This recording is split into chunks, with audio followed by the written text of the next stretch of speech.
In the heart of Etinan, in Akwa Ibom State stood an old two-story house that many avoided, but never really spoke about.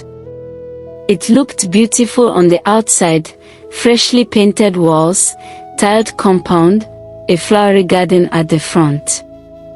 But inside, the house kept a dark secret. For years, every married woman who lived there suffered a mysterious fate. The pattern was always the same. Once they got pregnant, strange things would begin to happen. If the baby wasn't born with a deformity, it would be stillborn. And nobody could explain why. People began to whisper that the house was cursed. But the owner, a wealthy old man named Papa Jacob, dismissed it as nonsense. Pregnancy is spiritual, he would say with a wave of the hand. Women should pray harder. Mfon and her husband Etinan moved into the house in 2011, excited to begin their new life together. They were both teachers, gentle souls, and devoted to each other. Mfon became pregnant within 3 months. Her joy was unmatched. But on her 5th month, the house began to whisper.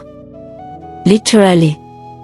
She would wake in the night to faint voices murmuring from the walls. One time, while mopping the kitchen, she heard someone humming a lullaby behind her, but when she turned around, no one was there. Etinan thought it was stress, so he took her for prayers at their church. But the next week, Mfon started bleeding. Doctors couldn't explain the cause. It was as though her womb had just shut down. They lost the baby at 6 months. A boy. The placenta looked like it had been shredded. In deep grief, Mfon insisted they move. Etinan hesitated. He had invested so much into the place. But Mfon's eyes were always filled with fear after that. And one night, she ran out of the house screaming, saying, "She's in the room, she's watching me." They left that week. 4 years later, a couple from Calabar, Etinan and Anaeti, moved into the same house. They were quiet, churchy, and thrilled to discover Etinan was expecting twins after years of trying. But by the 2nd trimester, Etinan began seeing dark figures standing in her mirror. She would blink, and they'd vanish. One time, she saw her reflection smiling, while she herself wasn't. She told her mother on the phone, "I don't think the babies want to come out, something is holding them." At 7 months, both twins stopped moving. No explanation. No fetal heartbeat. She was rushed to the hospital. The doctors delivered 2 lifeless babies. But that wasn't the most disturbing part. Both babies had deep scratch marks on their backs, as though they tried to claw their way out. Etinan sank into depression. Anaeti had to quit his job to support her. They never had another child after that. They left the house in silence, never speaking of it again. Then came Jane, a newlywed, fresh and full of dreams. Her husband, Michael, had gotten a new job in Lagos and rented the house because it was spacious and cheap, too cheap for its size and location. Jane didn't like the energy at first, but she shrugged it off. "I'm a daughter of Zion," she said. "No evil can touch me." 6 months into living there, Jane became pregnant. At first, everything was fine.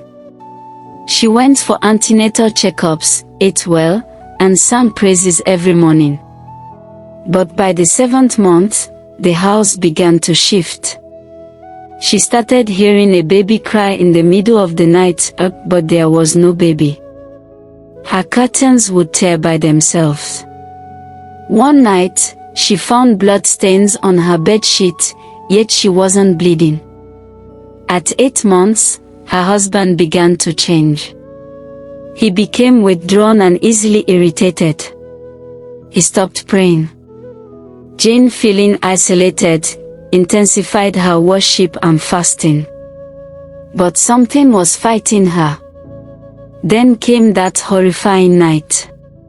She was exactly 9 months pregnant. It was 2:13 a.m. when Jane woke up needing to use the toilet. The compound was dark. NEPA had taken light, and the generator had gone off. She carried her lantern and slowly walked to the back of the house, where the bathroom was. As she sat on the toilet seat, something slapped her hard across the face. She screamed, but no sound came out of her mouth. Her body went limp. She passed out instantly. At dawn, a neighbor named Mama Mercy came to fetch water and saw Jane lying in front of the toilet, her wrapper soaked in blood. People rushed in. Someone called Michael, another called the landlord. Jane's eyes were open, but she wasn't breathing. A nurse living nearby checked her pulse, nothing. They carried her into the house. An hour passed. 2. 3. At around 11:30 a.m., Jane gasped back to life. But the damage was done. The baby was already gone. She cried and cried until her voice went hoarse. The child, a beautiful baby boy, was buried by the neighbors who had gathered. The sorrow in the air was thick. That day, Jane locked herself in the room and prayed with everything in her. That night, she had a dream. In the dream, she saw a woman, chained to the foundation of the house, screaming as she labored endlessly. Jane saw babies with no faces crawling around the compound. She heard one word whispered repeatedly, Jacob. The next morning, Jane called her pastor. He came with 3 prayer warriors. For 3 days, they fasted and prayed, walking the compound, anointing every corner. On the 3rd night, God revealed the truth. Papa Jacob had once had a young housemaid named Sod, who got pregnant by him in the house many years ago. In a bid to cover his shame, he locked her in and allowed her to bleed to death while in labor. He buried her secretly beneath the house. From that day, the house drank blood. Every pregnancy would suffer, unless the blood of Sod was avenged. When Jane confronted Papa Jacob with this revelation, the old man laughed nervously. You people watch too many African magic films, he said. But that very night, his only daughter in London miscarried twins. The next day, Papa Jacob packed out of the house and never returned. The church later conducted a full deliverance, but the damage had already been done to Jane's soul. She couldn't stay there anymore. Her husband understood. They moved out to a small flat in the neighboring town. 2 months later, Jane got pregnant again. This time, there was no strange crying, no cold wind, no shadows. Just peace. 9 months later, she gave birth to a healthy baby girl.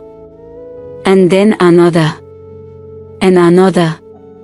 She named her first daughter Comfort. God answered me. Today, Jane shares her story with pregnant women across Etinan town. Some houses are not just buildings, she says. They are graves. But there is no darkness too thick for God's light to break. I hope you find the story interesting. Be careful and prayerful. Subscribe to my YouTube channel. Share the story to others and click the notification button below.